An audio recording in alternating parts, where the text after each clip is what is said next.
Hi friends, எல்லாரும் எப்படி இருக்கீங்க? நாம் இன்னைக்கு தாய் ட்ராமாவோட 5th எபிசோடில் என்ன நடக்குதுன்னு பார்க்கலாம். அதுக்கு முன்னாடி லாஸ்ட் எபிசோடில் நம்ம ஹீரோ பிம்க்கு லவ் ப்ரப்போஸ் கொடுப்பான்னு பார்த்தா டைரெக்டாகவே மேரேஜ் ப்ரப்போஸ் கொடுத்துருப்பான். அதுக்கும் நம்ம பிம் ஒத்துக்கிட்டு இருந்திருப்பாங்க. ரொம்ப ஹாப்பியாக அவங்க ஃபேமிலி இருந்திருப்பாங்க.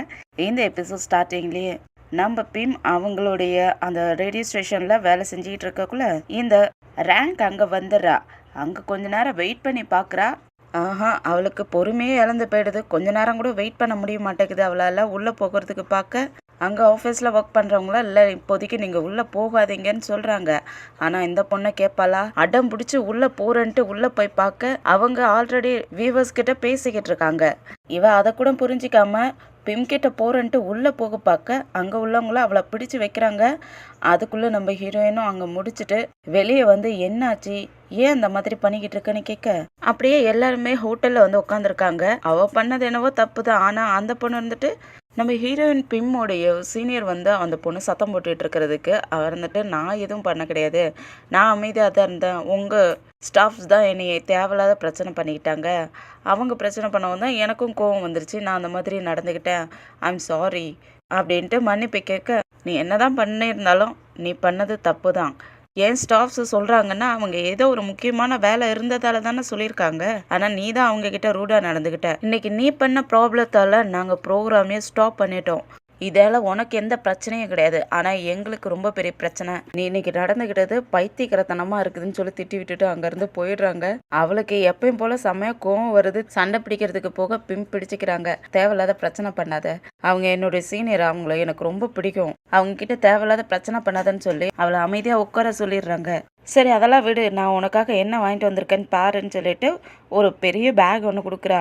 அவங்களும் தேங்க்ஸ் சொல்லி வாங்கிட்டு அதை எடுத்து பார்த்தா அதில் ஃபுல்லாக மேக்கப் செட்டாக இருக்கும், ஃபேஸ் க்ரீமாக இருக்கும். அதை பார்த்துட்டு இது எதுக்காக எனக்கு வாங்கிட்டு வந்த, நான் இதெல்லாம் யூஸ் பண்ணிக்க மாட்டேன்ல, உனக்கு தெரியும்லங்கிறதுக்கு நீ இப்போ செலிப்ரிட்டி ஆகிட்ட, அதனால் இது யூஸ் பண்ணு, உனக்கு நல்லா இருக்கும்னு சொல்கிறதுக்கு நான் என்ன செலிப்ரிட்டிங்கிறதுக்காக என்னோட முகம் வெளியவா தெரியுது, நான் ஜஸ்ட் ஆடியோவில் தானே பேசுகிறேன், அதுக்காகலாம் இது எதுக்குங்கிறதுக்கு அப்படிலாம் ஒன்றும் இல்லை, நீ இதை யூஸ் பண்ணு, நீ எங்கே வெளியே போகக்குள்ள அங்கே இன்ட்ரடியூஸ் ஆகுவல்ல, அப்போ இதெல்லாம் உனக்கு தேவைப்படும்ல, நீ இனிமேல் இதை தான் யூஸ் பண்ணணும்னு சொல்லி கொடுத்துட்றா.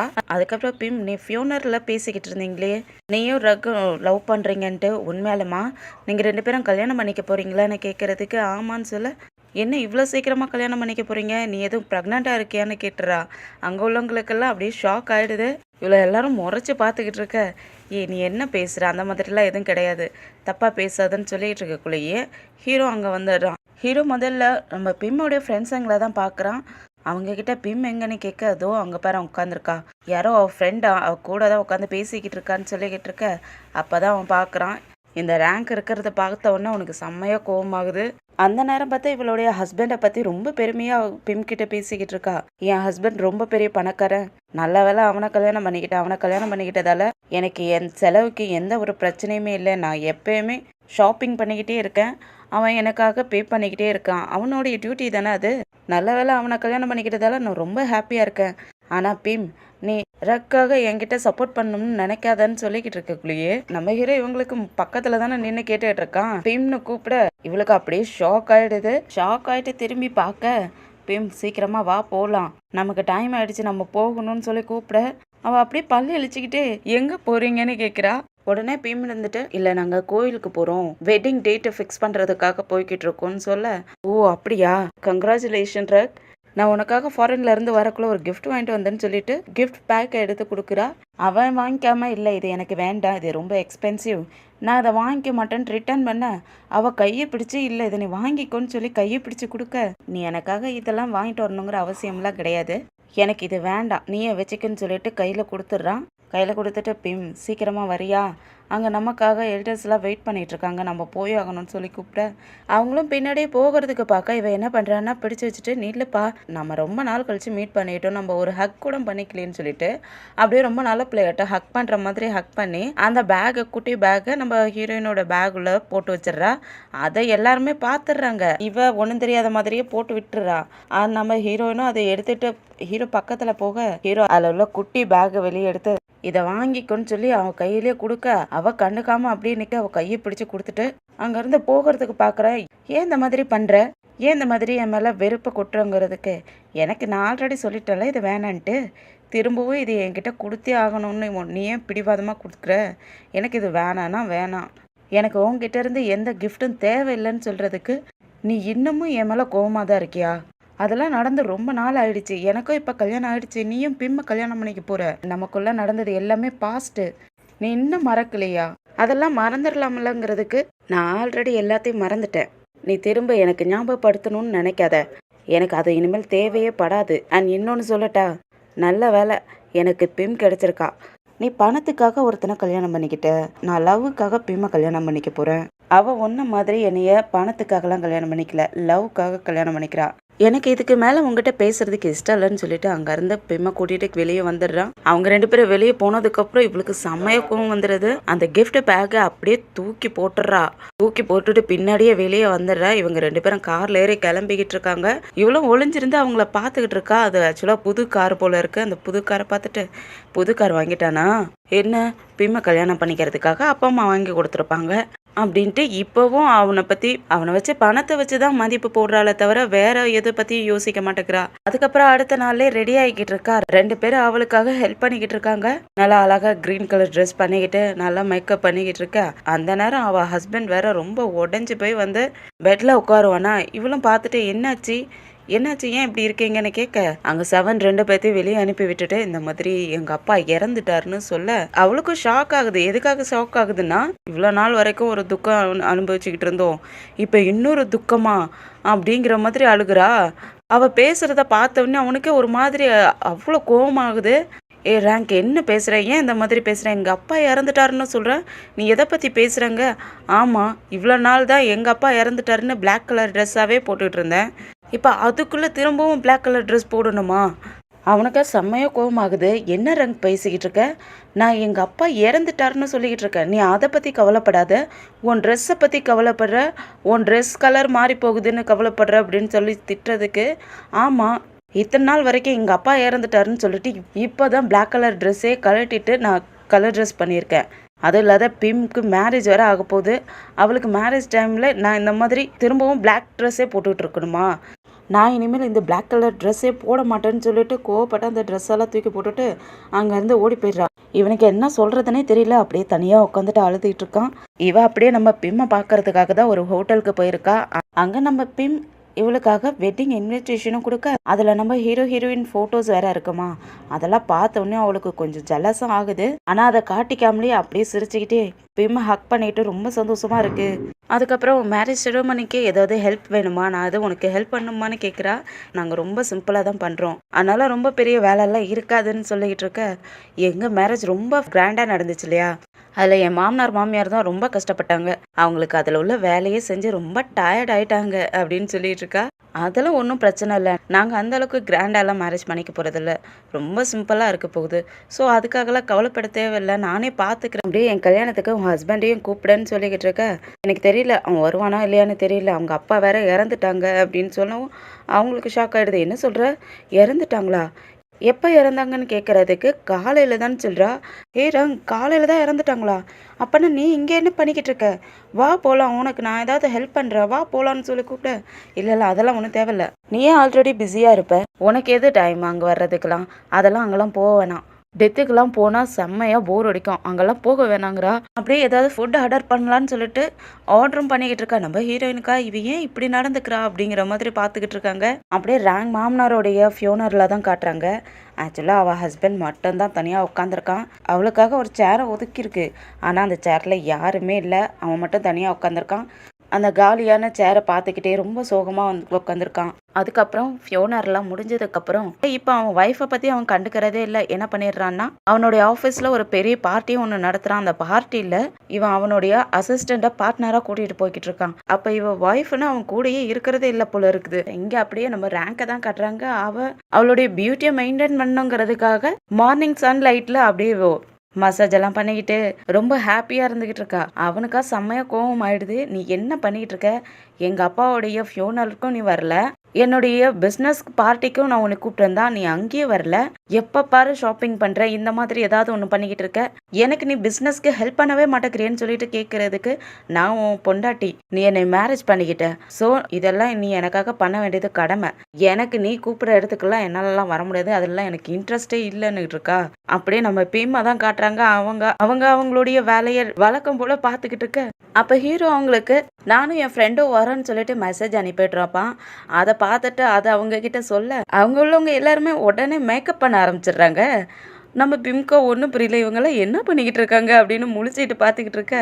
அப்படியே ஹீரோவையும் அவங்க ஃப்ரெண்டையும் தான் காட்டுறாங்க. 2 பேரும் உள்ளே வந்துக்கிட்டு இருக்க. நம்ம பிம்மும் வெளியே வராங்க. அவங்க கூட ஒர்க் பண்ணிக்கிட்டு இருக்காங்களே அவங்களும் பின்னாடியே வந்துடுற. அவங்க ஃப்ரெண்ட் கிட்டேயும் இவங்களை எல்லாத்தையும் இன்ட்ரடியூஸ் பண்ணி வைக்கிறாங்க. அப்போ அவங்க சீனியர் பாஸ் இருக்காங்க இல்லையா, அவங்க மெதுவாக தான் வருவாங்க. அவங்கள பார்த்த உடனே இவன் அப்படியே ஆணு வாயை பழந்து பார்த்துட்டு நீங்கள் ரொம்ப அழகாக இருக்கீங்கன்னு சொல்ல அவங்களையும் இன்ட்ரடியூஸ் பண்ணிக்கிறாங்க. உடனே கை கொடுக்குற மாதிரி போக அப்போ கூட நிற்கிற நம்ம ஹீரோயினோட கே ஃப்ரெண்டோ அப்புறம் இன்னொரு ஃப்ரெண்டோ கை கொடுக்க வருவாங்களா. இல்லை உங்களுக்குலாம் இல்லை, மீனாவுக்கு தான் கொடுப்பேன்னு சொல்லிட்டு அவங்க கிட்ட கை கொடுக்க இவங்களுக்கு ஒரு மாதிரி அவமானப்படுற மாதிரி ஆயிடுது. அப்படி சமாளிக்கிற மாதிரி ஒன்றும் நடக்காத மாதிரியே நடந்துக்கிறாங்க. அந்த மீனா பொண்ணுகிட்டையும் கையை கொடுத்துட்டு அவங்க கிட்ட ரொம்ப ஃப்ளட்டி பேச ஆரம்பிச்சிடறான். நம்ம ஹீரோயினுக்கு 2 பேருக்கும் சிரிப்பு தாங்க முடியல. அந்த பொண்ணு ஈடு கொடுக்குற மாதிரியே பேசிக்கிட்டு இருக்கா. இந்த சைடு ரேங்க் ஹஸ்பண்டுக்கா சுத்தமாவே பிடிக்கல இவன் பண்றது. அவனுடைய செக்ரட்டரியை கூட்டிட்டு வந்துட்டு ஒரு ஹோட்டல்ல உட்கார வச்சு அவகிட்ட புலம்பி தள்ளிக்கிட்டு இருக்கான். நான் பண்ற பிசினஸ் என் பொண்டாட்டிக்கு பிடிக்கலையா, அவளுக்கு என் கூட ஒர்க் பண்றதுக்கு பிடிக்கலையா அப்படின்னு சொல்லிட்டு புலம்பிக்கிட்டு இருக்கான். அவ சமாதானப்படுத்துற மாதிரி அவன்கிட்ட நெருங்குற மாதிரி அவன் கையெல்லாம் பிடிச்சிட்டு சமாதானப்படுத்த அவன் கையை எடுத்து விட்டுறான். இது எல்லாத்தையுமே நம்ம பிம்மோட தங்கச்சியும் பார்த்துடுறா. கூட வேலை செய்யற ஆன்டிகிட்டையும் இந்த ஆன்டி இவங்க யாருன்னு உங்களுக்கு தெரியுமான்னு கேட்க இந்த பொண்ணு அவருடைய செக்ரட்டரி தான், வேற யாரும் இல்லை அப்படின்னு சொல்லிட்டு இருக்காங்க. ஆக்சுவலா இவனுக்கு பிசினஸ்ல நிறையவே லாஸ் ஆகிக்கிட்டே இருக்கு. இவன் கட்டுற பில்டிங்லாம் எதுவும் அதிகமா சேல் ஆக மாட்டேங்குது, நிறையவே அப்படியே ஸ்டாப் ஆகி நின்றது. அதனால ரொம்ப டென்ஷனா ஒர்க் பண்ணிக்கிட்டு இருக்கான். ஆஃபீஸ்க்கு போனாலும் ஒர்க் பண்றது, வீட்டுக்கு வந்தாலும் ஒர்க் பண்றது, இந்த மாதிரி ரொம்ப ஹார்ட் ஒர்க் பண்ணிக்கிட்டு இருக்க.